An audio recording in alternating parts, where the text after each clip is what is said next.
Hey everybody, thanks so much for watching the Arkansas Gun Guy. Today a close-up look at H&K's two smallest offerings, the P30SK and the VP9SK, two subcompacts from the German gun maker that I think are really awesome firearms.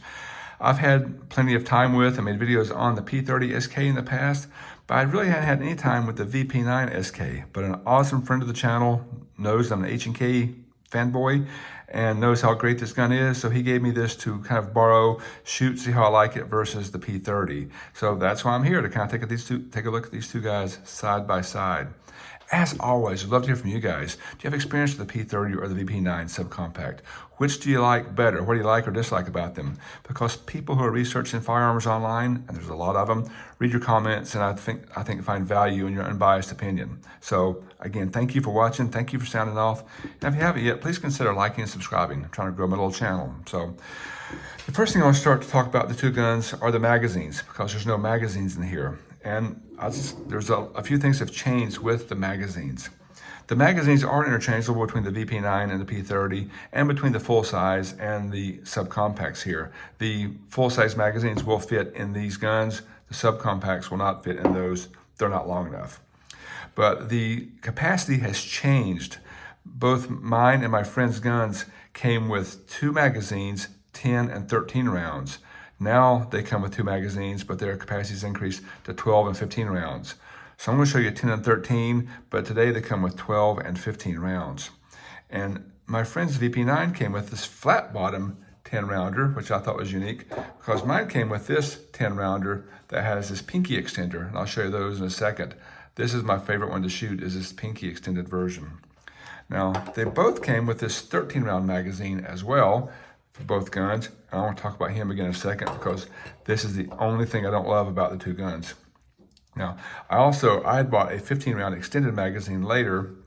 I'm not sure if the new 15 rounders are this same 13 rounder that has more capacity or this slightly larger 15 rounder, but the magazines have changed.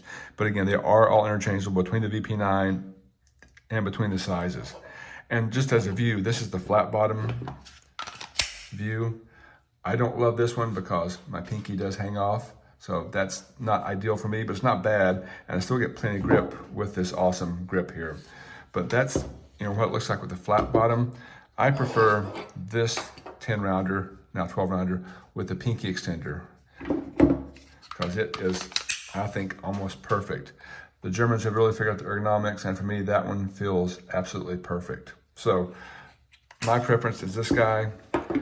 They do come with different options. Now, while I'm on magazines, the other big thing I want to call out, because I thought this was just a me issue on this size magazine, but my friend said the exact same thing happens to him all the time.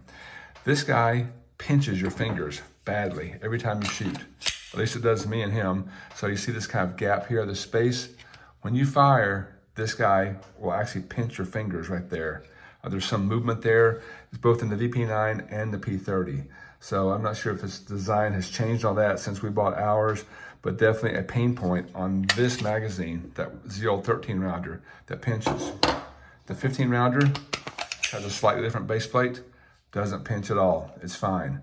It's just this 13 rounder was a problem for both of us. So I thought that was worth noting. I'm not sure if you guys have seen the same thing or not. So these guns are very similar in size. Obviously the magazine's interchangeable, so the mag well here is probably identical in the two.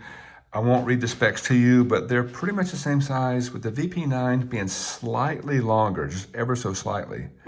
They're the exact same height, and width-wise, the VP9 is on paper thinner, although I really can't tell a difference between the two.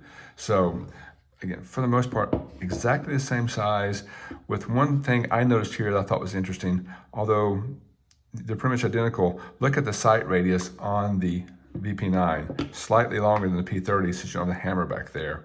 So that could also lead to a little bit of improved accuracy, having a slightly longer sight radius. The other thing I love about these guns that are great to conceal carry is the fact that they are both 100% ambi. And for a lefty like me, that's important. You can see that the VP9 has a slide stop, slide catch on this side and this side. It has H&K's awesome paddle release magazine, so here or here, just like the P30. Same paddle release here and here, and same mag catch here and here. You will note they have different style, different design. This also functions as a takedown lever. Oh, so here's your mag catch. Sorry, takedown lever, mag catch. I got excited and got ahead of myself. So again, very similar guns, great for concealed carry. It comes down to personal preference. Do you like striker fire? Do you like hammer fire? I'm conflicted because I really like hammer fire better, but I shoot this one a little better. The trigger on the P30, I've spent a lot of time talking about in the past. It's a good trigger. And if you spend a lot of time, if you train with nothing but this, it's incredibly accurate. But if you switch between guns, at least for me, it takes some time to get used to this kind of longer reset with some take up and then a break. Not a lot of mush in there, but definitely long reset, a little take up and a break. So for me, it just takes a moment to get up to speed and more accurate with this one. For the VP9, whether it's the longer sight radius or the different trigger, I actually am usually a little more accurate with right out of the box. And again, excellent trigger, very tactile reset. You can almost push your finger forward. So I think that's very cool. So this one's thinner. I like the trigger better, but I really do love the hammer fire option because if you're concealed carrying, I love the safety of having your thumb on the hammer as you holster it, because if anything ever gets caught in your holster as you're holstering your gun, that's when you're going to shoot yourself. And if you have your thumb on the hammer, even if something is caught there, you have that resistance, you're not going to shoot anything. The VP9 does have the infamous safety dongle on there, but I still think that if you get something caught in there the right way, you can still pull the trigger back. If you get your belt, t-shirt, something caught, there's a good chance you could still pull that trigger. Very low chance of any of those things ever happening, but I still do like a hammer fired gun better than a striker fire gun. But I'll tell you, I do shoot the VP9 really, really well compared to the P30. I think H&K did a fantastic job making the people's pistol, Volk's pistol, for the market. They both are incredibly ergonomic, both incredibly reliable, easy to conceal, and I think good shooters. So again, that's my quick side-by-side view of these two awesome small German guns. Please sound off in the comments if you have experience with either the P30 or the VP9 subcompact. We'd love to hear from you. And as always, thank you so much for watching. Appreciate it.